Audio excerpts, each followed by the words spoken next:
والعاقبة للمتقين والصلاة والسلام على سيد الأنبياء والمرسلين أما بعد فأعوذ بالله من الشيطان الرجيم بسم الله الرحمن الرحيم قال الله تبارك وتعالى في القرآن المجيد والفرقان الحميد قتل أصحاب الأخدود النار ذات الوقود إذ هم عليها قعود صدق الله العظيم وصدق رسوله النبي الكريم الأمين ونحن على ذلك لمن الشاهدين والشاكرين والحمد لله رب العالمين۔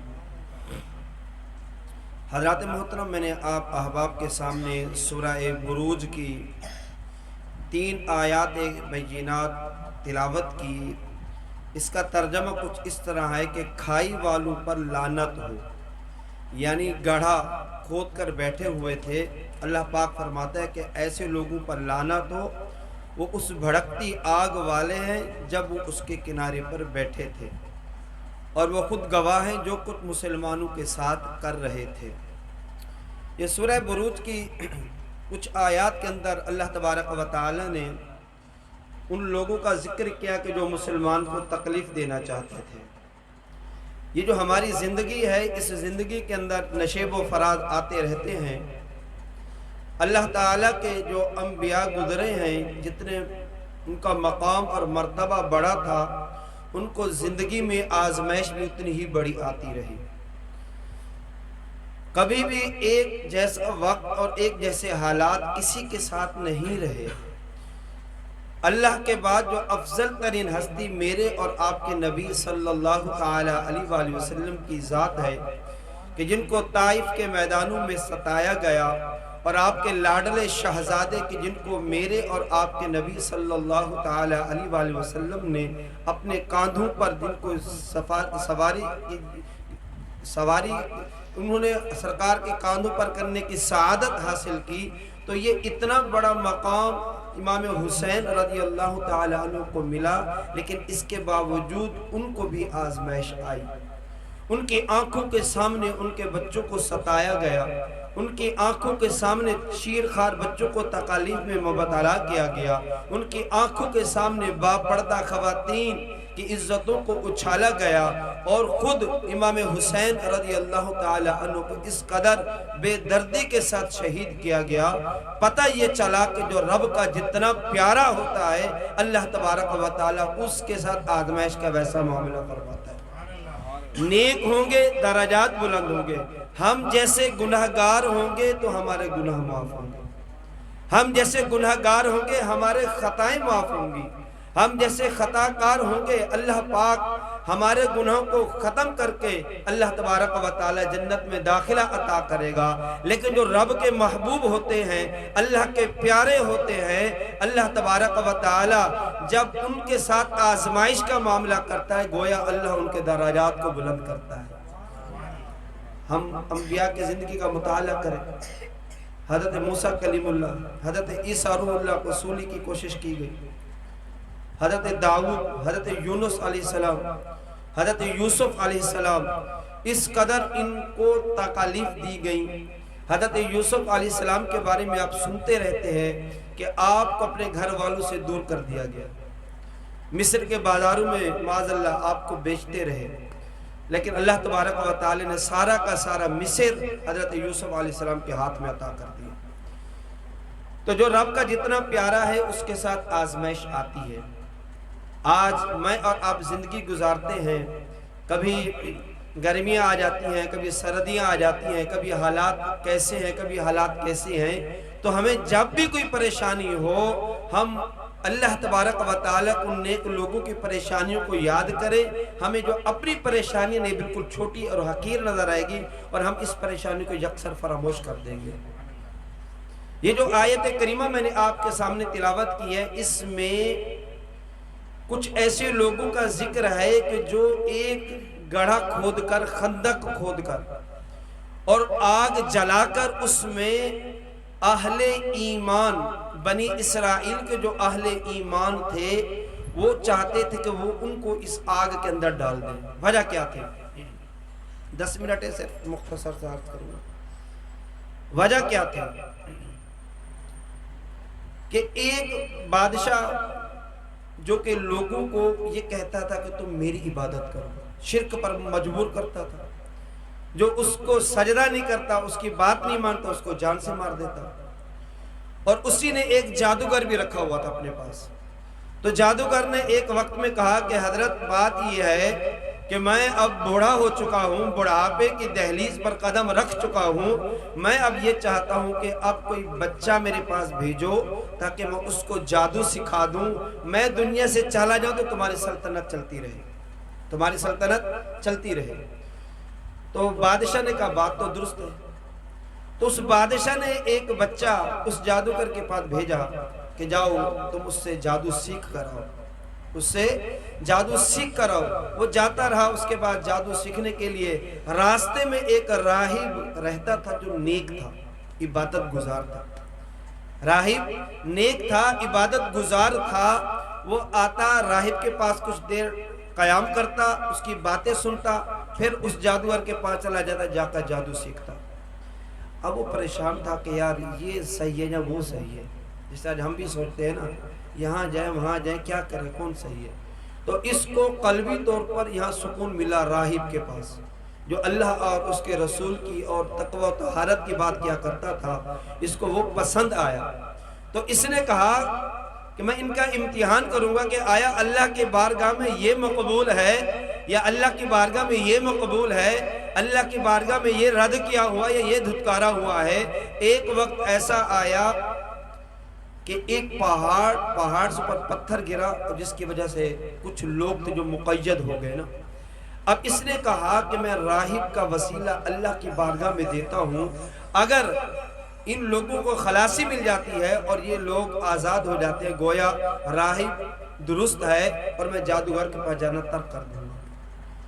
تو اس نے اللہ کی بارگاہ میں دعا کہ اللہ یہ راہب اگر تیرا پیارا ہے، تیرا محبوب ہے، تیرا مقبول ہے، میں اس کا وسیلہ تجھے پیش کرتا ہوں. اللہ یہ جو لوگ مسلمان، جو لوگ جو مصیبت میں پریشان ہیں، مصیبت میں گھر چکے ہیں، اللہ ان کو اس مصیبت سے نجات دے دے. وہ دعا کر رہا تھا، اللہ نے اس کی دعا کو قبول کر لیا اور اللہ نے ان لوگوں کی تکلیف کو دور کر دیا.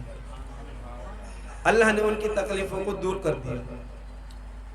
اللہ نے ان کی تکلیفوں کو دور کر لیا. اور یہ جو بچہ جادو سیکھنے کے لیے جاتا تھا، یہ سمجھ گیا کہ یار جادوگر درست نہیں ہے، یہ راہب درست ہے، یہ اللہ والا درست ہے، جو اللہ اور اس کے رسول کی بات بتاتا ہے، جو لوگوں کو ایک دوسرے کے حقوق کی بات بتاتا ہے، یہ بندہ درست ہے. اس نے یہ تہیہ کر لیا اور اب اس نے جادوگر کے پاس جانے کے بجائے راہب کے پاس بیٹھنا شروع کر دیا.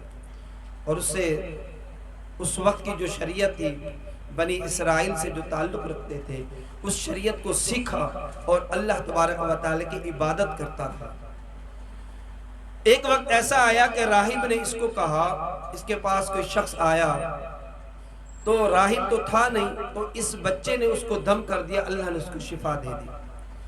تو جب راہب واپس آیا، اس نے حال سنایا تو راہب نے کہا بیٹا اب تیرا مقام تو مجھ سے بھی بڑا ہو گیا، تو اللہ کا بہت پیارا ہے، تو اللہ کا مقبول ہو گیا ہے. اب تو ایسا کر، اگر بادشاہ پکڑ لے تو میرے بارے میں نہیں بتانا، لیکن خلق خدا کی خدمت کرتا رہے، مخلوق کی خدمت کرتا رہے، ان کی تکالیف کو دور کرتا رہے، ان کی آزمائشوں کو دور کرتا رہے، ان کی بیماریوں کو شفا میں تبدیل کرتا رہے. الغرض وہ جو راہب تھا وہ خود تو غائب ہو گیا، وہ خود اللہ کی عبادت پہاڑوں میں جا کر کرنے لگ گیا. لیکن اب یہ جو شاگرد تھا، لڑکا تو جو پہلے جادو سیکھنے جاتا تھا، اب راہب کے پاس بیٹھ گیا، دیندار ہو گیا تھا. اس نے لوگوں کو شفا دینا شروع کر دی، لوگوں کو دم کرتا، اللہ شفا عطا کر دیتا. وہ جو ظالم بادشاہ تھا اس کا ایک چیلا تھا، اس کا چاہنے والا تھا، اس کو تکلیف ہوئی عارضہ، وہ لوگوں نے بتایا کہ فلاں بندے کے پاس جا تجھے شفا مل جائے گی. وہ گیا اور جا کر اس کو کہا کہ میرا یہ عارضہ ہے، برس کے مرض میں مبتلا تھا. تو اس اللہ والے نے، اس لڑکے نے، نیک بندے نے، اللہ نے جو چاہا اس نے وہ پڑھا، دم کیا، تو وہ اس کا جو برس کا مرض تھا وہ چلا گیا، وہ درست ہو گیا. اب یہ واپس آیا بادشاہ کے پاس تو اس نے اس کو کہا تھا میں نے ٹھیک نہیں کیا، اللہ نے ٹھیک کیا. تو بادشاہ کے پاس آیا تو بادشاہ نے پوچھا یہ کیا، تمہارا مرض کیسے ٹھیک ہو گیا؟ اس نے کہا میں ایک جگہ پر گیا تھا، وہاں ایک اللہ کا نیک بندہ تھا، تو اس نے مجھے کہا کہ اللہ تبارک و تعالی نے تجھے ٹھیک کیا ہے، اس نے دم کیا ہے۔ وہ کہنے لگا میرے علاوہ اور کون الہ ہے؟ خدا تو میں ہوں، اور اس کو تم نے رب بنا لیا ہے، خبردار کسی اور کو رب نہیں بنانا۔ تو الغرض اس نے اس کو مجبور کیا، لیکن جب اس پر ظلم کیا، اس نے کہا تھا میرے بارے میں بتانا نہیں، لیکن جب ظلم کیا تو بتا دیا۔ اب بادشاہ نے اس لڑکے کو اپنے بندے بھیج کر اپنے پاس بلوا لیا اور اس پر ظلم و ستم کرنے لگا، اور اپنے لوگوں کو بولا جاؤ پہاڑ پر لے جاؤ، اس کو گرا دو تاکہ موت واقع ہو جائے۔ جب پہاڑ پر لے کر گئے تو اس نے دعا کی، پہاڑ ہلنے لگ گیا، جو اس کو گرانے کے لے گئے تو وہ سارے کے سارے گر گئے اور ہلاک ہو گئے۔ پھر سمندر میں لے کر گئے، وہ کشتی میں لے کر وہاں دعا کی، وہ جو ڈبانے کے لیے گئے تو وہ خود ڈوب گئے، اور یہ پھر واپس آ گئے۔ پھر اس نے کہا میں اللہ کا بندہ ہوں، میں اللہ کا اطاعت گزار ہوں، اگر مجھے مارنا چاہتا ہے تو ایسا کر، لوگوں کا جمع غفیر ایک جگہ پر جمع کر لے، ایک چٹیل میدان میں لوگوں کو جمع کر لے، اور کھجور کے تنے پر مجھے لٹکا کر پھر اللہ کا نام لے کر مجھے مارے گا تو میری موت واقع ہو جائے گی۔ الغرض اس ظالم اور جابر بادشاہ نے ایسا ہی کیا، پورے کے پورے شہر کو بلوایا اور ان کے سامنے اس نے اس نیک بندے کو، اللہ کے پیارے کو شہید کیا۔ لیکن لوگوں پر سارا کا سارا معاملہ آشکار ہو چکا تھا، لوگوں کو پتہ چل گیا یہ جو بادشاہ یہ باطل تھا، یہ بچہ یہ حق پر تھا، یہ درست بات کیا کرتا تھا، یہ رب کی دعوت دیا کرتا تھا، لیکن اس کے باوجود اتنی آزمائش سے گزر گیا اور صبر کرتا رہا۔ تو ان تمام لوگوں نے کہا کہ ہم بادشاہ تیری عبادت نہیں کریں گے، ہم اللہ کو ایک مانتے ہیں، ہم اللہ کی توحید کی گواہی دیتے ہیں۔ اب اس بادشاہ نے کیا کیا؟ اب اس نے آگ جلوائی۔ تو سورہ بروج کے اندر اللہ تبارک و تعالی نے ان لوگوں کا ذکر کیا کہ ان لوگوں نے گڑھے کھودے اور ان میں آگ جلائی۔ اللہ کہتا ہے برباد ہو، ایسے ہلاکت ہو کہ جنہوں نے گڑھا کھودا تاکہ اس میں ان ایمان والوں کو ڈال دیا جائے۔ تو ان لوگوں نے جب ایمان والوں کو اس گڑھے میں ڈالنے لگے نا، آگ میں جانے سے پہلے جس کو ڈالنے لگتے تھے اللہ کریم فرشتے کے ذریعے اس کی روح کو قبض کر لیتا، تو گویا وہ یعنی زندہ انسان کو نہیں ڈالتا، تکلیف نہیں ہوتی تھی۔ تو اللہ کریم نے اس عمل کو قرآن کریم فرقان حمید میں بیان فرمایا۔ پھر علماء نے بتایا اے بندہ مومن، تجھے بھی پریشانی آئیں گی، تجھے بھی آزمائشیں آئیں گی، اپنے بھی دور ہو جائیں گے، اپنے بھی غلط باتیں کر رہے ہوں گے، نیگیٹو باتیں کر رہے ہوں گے۔ جب تو دین کا کام کرنے کے لیے چلے گا تیرے قدم ڈگمگائیں گے، تجھے بولیں گے نہیں نہیں مشکل ہے، تیرے اوپر تانا زنی کریں گے، نہیں نہیں یہ آسان نہیں ہے، نہیں نہیں یہ نہیں ہو سکتا۔ اللہ فرماتا ہے کہ یہ دیکھ، ان لوگوں کو دیکھو کہ ان لوگوں پر اتنا ظلم ہوا، وہ کہنے لگا کہ میں تمہیں آگ کی اس خندق میں ڈال رہا ہوں، رب کو چھوڑ لے، اس بادشاہ کو رب مان لے۔ انہوں نے کہا نہیں، ہمارا رب وہی ہے، ہم اس ظالم و جابر بادشاہ کو رب نہیں مانتے ہیں۔ تو الغرض اس ظالم و جابر بادشاہ نے اس طرح کئی لوگوں کو اس خندق کے اندر ڈال دیا۔ تو پتہ یہ چلا کہ اللہ تبارک و تعالی ولایت کسی کو بھی عطا کر دیتا ہے۔ اللہ کے یہ سنی کیونکہ بزرگ ہوگا، بڑے بڑے بال ہوں گے، داڑھی ہوگی، بالکل گلے ہاتھوں میں بھی عجیب و غریب چیزیں ڈالی ہوئی ہوں گی، تو وہی اللہ کا ولی نہیں۔ بچے بھی اللہ کے ولی ہو سکتے ہیں جو پابند شرع ہوتے ہیں۔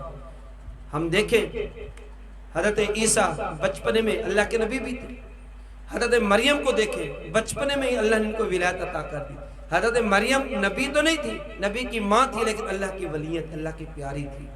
تو اللہ پاک کسی کو عطا کر سکتا ہے ولایت، اور اسی طرح سے جب آزمائش آئے اس پر ثابت قدم رہنا اور اپنی پریشانی کو پس پشت ڈال کر اللہ کے پیارے مقرب لوگوں کی پریشانیوں کو یاد کر لینا، یہ اپنی پریشانی کو ختم کرنے کا ایک ذریعہ ہے۔ کوئی بھی ٹینشن ہو، ابھی 2-4 دن رہتے ہیں، وہ کام کرنا تھا نہیں کہ ابھی تک 2-4 دن کے بعد ہونے، ابھی سے ٹینشن لے کے بیٹھ گیا ہو، نہیں۔ اللہ تبارک و تعالیٰ کی ذات پر میرا کامل بھروسہ ہوگا، اللہ کریم اس کے اسباب بھی پیدا فرما دے گا۔